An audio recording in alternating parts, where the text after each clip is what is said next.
Sports Plus is sponsored by Compliant Solutions, simplified compliance for empowered businesses. Good evening and welcome to Sports Plus. I am Corey Miller. It's hard to have a busier day in St. Louis sports than we had today. 3 out of our 4 pro teams were in action, 2 of them right here downtown. But we have to start with the Battlehawks. A St. Louis team has not won a playoff game at the Dome since January of 2002. The Rams beat the Eagles to go to the Super Bowl. For the second year in a row, the Battlehawks had a chance to end that streak, and for the second year in a row, it didn't go well. And so for tonight's main event, we head to the Dome for the XFL Conference Championship between the Battlehawks and DC Defenders. There's what they're playing for, the XFL Conference Trophy, and a date in the title game at the Dome next Saturday against Michigan. Battlehawks down 14-0 to start things off, but a Jacob Saylor's TD made it 14-6. Not a great day for Max Duggan at QB. He loses the ball in his own territory. It was 20-6 DC at the half. So St. Louis made a change. Brandon Silver's in at QB, and he finds Hakeem Butler for an impressive score. We'll see this again. It's 26-12 DC. But Silvers then got hurt and even carted off, so Duggan came back in. In the end, it didn't matter who the quarterback was. DC kept pouring it on. They win 36-18 to claim the conference title, end the Battlehawks season, and extend the Dome streak without a home playoff victory. Very frustrating. I hate losing, damn near more than I like winning. But personally, let the guys down. You don't play your best in these moments, and it hurts for the guys in the locker room and the coaches. If I had money to put on what I would think the team would do today, this is not the outcome I would expect. They deserve better than this. I hate that they have to finish like that. But listen, DC really put it on us on all faces. The Dodgers are the reigning World Series champs and had 4 MVPs on the field today, who are all likely future Hall of Famers. If the Cardinals won today, they'd sweep LA and perhaps put the rest of baseball on notice. Easier said than done. Michael McGreevy has made the big leagues look easy until today. Second inning, and Hee-Sung Kim grounds it fair and into the right field corner. That brings in Will, not the Fresh Prince Smith, and old friend Tommy Edman. Dodgers up 2-0. Fourth inning, it's Edman remembering the ground rules here at his old home of Busch Stadium. That goes for a double down the line. Edman had 2 hits and 3 ribbies on the day. So the Cardinals would have to come from behind. Twice they cut into the LA lead. Mason Wynn, the knock to left. Cards pull within 2. But twice the Dodgers came right back with runs. Mookie Betts going to hit it off the top of the wall. That's out. He touches them all. LA wins 7-3. Here is Ollie on his team's performance this weekend. I've said it quite a bit, but that's a good team across the way, and they felt us every inning of this series. Even up 4, you can feel it, and that's exactly the type of pressure and culture you want to create is, man, that regardless of score, regardless of inning, that across the way they feel you coming. This 5 on Your Side St. Louis City SC coverage is sponsored by Together Credit Union. City SC at Portland tonight. We pick it up in the 27th minute. And City is storming the Bastille. Klaus is stopped. Akil Watts is stopped. Marcel Hartle sends it wide. And there would be more chances. Second half, golden opportunity for Klaus. He puts it over the goal. Frustrating year for number 9. But in the 50th minute, success. The ball goes into the box. The first try is stopped, but Watts is there. That's his first MLS goal. City leads. The Timbers tied it, and then David Critchley got a taste of what has plagued this team all season long. We're in stoppage time. It's off the set piece. David Ashala beating Roman Berkey. City SC leaves Portland empty-handed. The final was 2-1.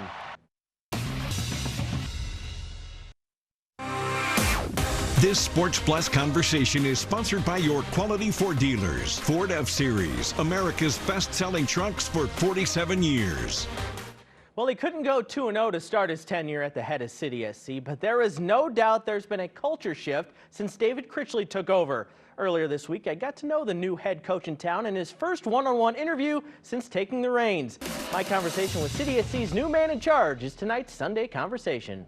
What was the front office's message when they approached you and said, hey, we want you to take over? It's the caretaker manager is the title, but this is an opportunity. You're leading an MLS club. What was their message about your opportunity here? Yeah, it was just to try and get the team back on track. Obviously, try and help them compete to win football games, try to pick up points, and that was my job. I didn't really go any further in what does that mean for me. I was always assured I'll have a safe position at the club, and for me now it was just about the team and about the players. So it was less about the opportunity for me, even though I'm really enjoying it. It was more about how can I help this team win football games. Your love and passion for this sport is pretty apparent. I know it was either your first or second press conference, you said you'd do this job 24 hours a day if you could. Tell me about that passion, where it's kind of rooted, and why you love this sport so much. Growing up in Liverpool, England, it's a massive football, soccer community. It's got a great fan base. So when I was younger, I was able to go to many, many games. I was able to support the team, be inside Anfield, and you see what this game brings to people. It brings emotion, it brings connection, it builds relationships. So as a player, I was always I felt like a good player, but my head was always, I felt like, just further than my feet, maybe, being able to read the game and see the game. So naturally, when I finished playing, I was so excited about the opportunity to coach. And started when I was young, got myself all the coaching licenses you could possibly get. And I just always told myself in them days, if I can be in a position to where I can if I can work in this sport for every day of my life, I feel like I'll never have a job. And here I am. You've been connected with our town even longer than your days with City, with Lou Fuse. Just why is our town a fit for you? It's such a high soccer community. There's honestly so much comparison between St. Louis and Liverpool in how the fans feel about soccer and how the fans support soccer in the stadium.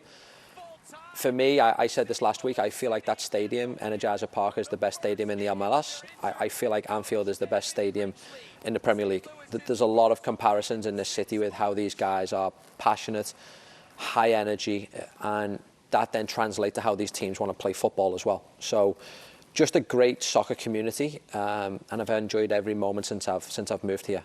Every time we've talked with you, you're talking about positivity, bringing smiles to training and to the games. You want them to work hard, but you also want to have fun. Just how important is that positive morale for this team right now, and just kind of your overall philosophy of coaching? If you can find a way to be intense, but also enjoy being intense, it's the best balance to develop. You have to love what you do. We see it all over the world. People that are successful in any line of work, any craft, they are passionate and they love doing it. And you do it with enjoyment. Sure, it would be silly of me to say we won't have ups and downs on this journey. I'm seeing it now with guys, whether it's an injury, whether it's a bad performance in training, and you can see them almost be deflated in their moments. But as a leader, trying to get them back on track, trying to get them to enjoy adversity, enjoy an uphill battle. If we can create that mentality inside this organization, we'll be successful. Next game on Sunday is the midpoint way of the MLS season. You guys are only 6 points out of a playoff spot.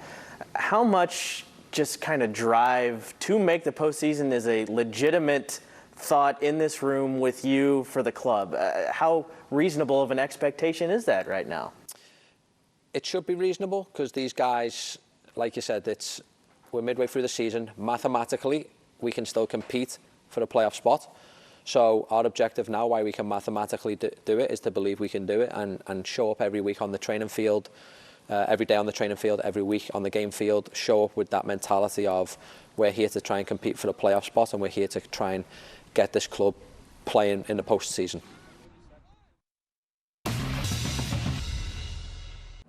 Hardships can often make a person stronger. We've seen it time and again on the athletic field. Perseverance is an essential component of greatness. One St. Louis area recruit knows exactly what it means to persevere, and now with a trio of impressive mentors at his side, he's ready to keep climbing. We head to Kirkwood for tonight's Spotlight Story. Football talent is abundant on the high school fields of St. Louis, and Kirkwood High School may have the most impressive talent of them all in 2025. You can see, I get the ball in space and I'm a playmaker. Number 4, Jacob Everhart. It was one time I saw somebody coming up the middle. I think it was for Zuma West, and he just fell. Receiver and safety Jacob Everhart is a 6'3", 210-pound freight train, currently deciding on a college Final Seven of Alabama, LSU, Oklahoma, Nebraska, Oregon, Illinois, and Mizzou. I never forget, the smallest offer, Kent State and Ball State, meant so much to me because growing up as a kid and seeing my dad go to Illinois, it was just I want to play football. That was my only dream. And the guy on the field, just watching him move around, the way he's able to bend, run, explode, all those things. I knew he was pretty good. And Eberhardt's talent has been apparent from his Little League days. Breaking 6, 7, 8 tackles, the same stuff you see him do now. You know, get up the sideline, take it 70 yards and stuff. And so that's kind of where he got coined with Bibby the Great, man. It's kind of sticking now, ain't it? The hitch, pause, and then find space. The talent and physical skills leap off the field, but it's not until you learn Eberhardt's full story that you understand his drive. You know, I thought it was over for me, really, in life. Like, I'd just be sitting in my room and just thinking, like, what am I gonna do in my life? Eberhardt lost his brother Jason in a shooting in St. Louis. And then in high school, he lost his father as well. Jacob and Jason bonded over football. We used to put on our pads and hit at the house, put on our helmets and our pads, and we used to hit in the living room. I'll never forget it. We broke a vase. My mom got mad at us, but that was just us playing. And with the loss of his dad, the weight became even heavier. I'm not gonna lie, I started slacking. I had probably about 73 tardies at St. Mary's, and I was all over the place. I had lost my dad, and a week later, my uncle had got shot in the head and died, and my other uncle had got shot 10 times. And I just got a really setback because I was like the only guy in my family who was right there at that moment. But in a time where it would have been easy to fall, Eberhardt stood tall. It's times where I walked in the locker room and just broke down. Nothing happened, I just broke down because I thought it was all gonna be over. To be honest, I thought it was all gonna be over. I wasn't getting offers by my sophomore season that I thought I deserved, and some just told me, I got on the Bible app, and some just told me just keep persevering. And he's had some notable mentors helping him through it all. Pick 6, going the other way. Antonio Phillips, touchdown. He got it.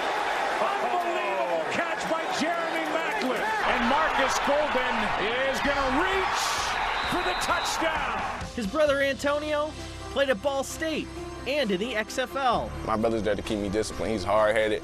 He quit the XFL to come step in for me, and it meant a lot. And I was like, yeah, I gotta make it now. And I always tell him, like, you know, Dad will want us to keep going and keep pushing forward, keep striving to be the best that we can on and off the field each and every day. His cousin is Mizzou legend and 9-year NFL pro Marcus Golden. He flew me out to Arizona. He got me noticed by Coach Drinkwitz. And his high school head coach is just one of the most celebrated St. Louis players of all time in Jeremy Macklin. He can play on Sundays. It's not just that it comes very natural to him, but he's gonna work his butt off to have gone through what he's gone through in the ways that he's gone through them, to still show up every day with a smile on his face, being the light in the room, being the guy who comes and gives me everything he got each and every day. I think it says a lot about him.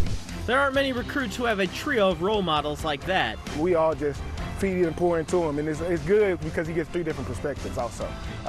All like-minded guys, but it's 3 different perspectives. So sometimes when we're all saying the same thing and we haven't even communicated, it's like, oh, maybe they're right. Now, Eberhardt is about to be a high school senior, with the entire college football world clamoring for his talents. He's embracing the mentors he has, and the loved ones, like his brother Jason, he's lost along the way. I was just like, I'm gonna see you in the league. Like, I'm gonna get to meet you. And when he died, it like hit deep. But I'm still seeing him. I'm gonna still see him in the league. Still see him in the league. He's not gonna be on the field. He's gonna be up above. But I'm gonna still see him. But I really just want to show people who got in the influence in a wave, in a gang violence wave that my brother got into. And unfortunately, he did. And I'm not here to hide anything. But I just want to show those kids that it's a different way to help your mom out. And don't ever let nobody stop you from being yourself. And I just want to show the youth that.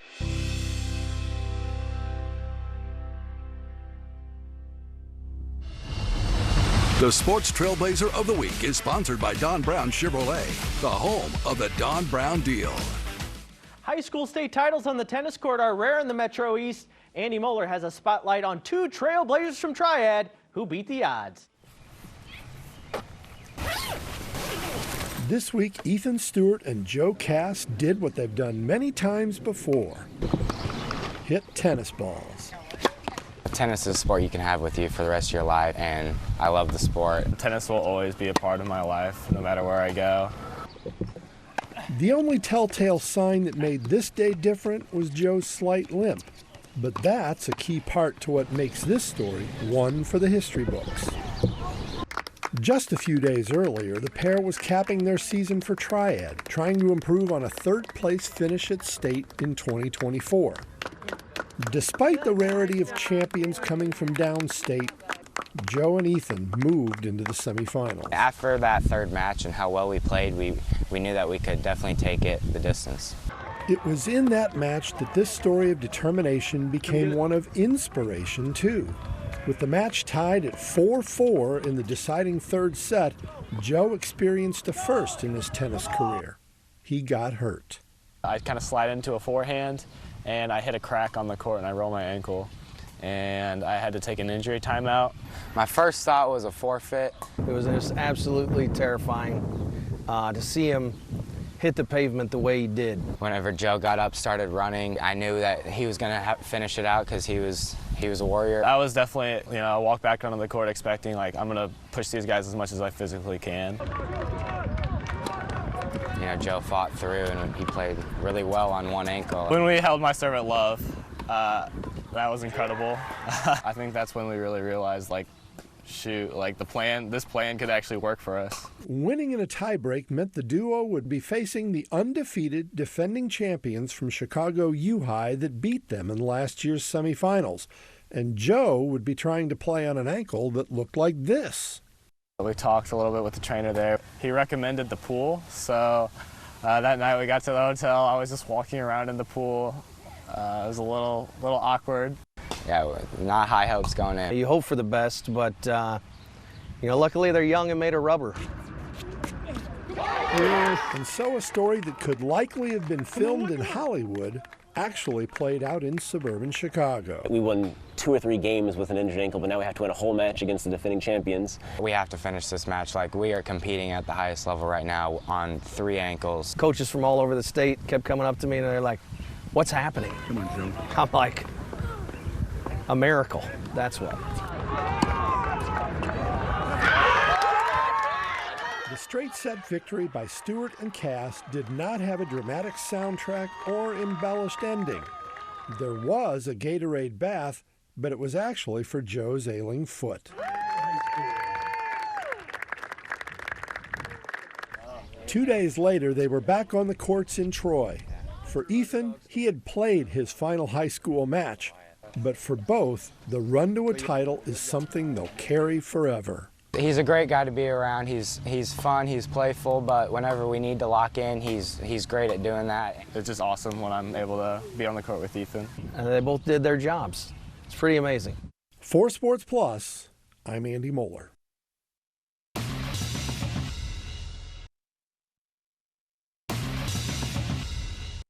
At the French Open, Yannick Sinner had the upper hand early, but Carlos Alcaraz got the final fist pump. The Spaniard fought off 3 match points and ground out a 5-set victory that lasted over 5 hours. 4-6, 6-7, 6-4, 7-6, 7-6. And time now for the Victory Men's Health, frankly speaking. And a brief word about the Battlehawks. 2 years in a row and 2 disappointments at the Dome. St. Louis football fans have not seen a winning playoff game in their hometown since 2002. I was 6. It was championship or bust for the Battlehawks, and bust was victorious. Who knows how long the UFL will realistically be around? It would sure be nice to win a championship before it's gone. That's our show for tonight. For senior producer Andy Moeller, I am Corey Miller. Have a great night, St. Louis.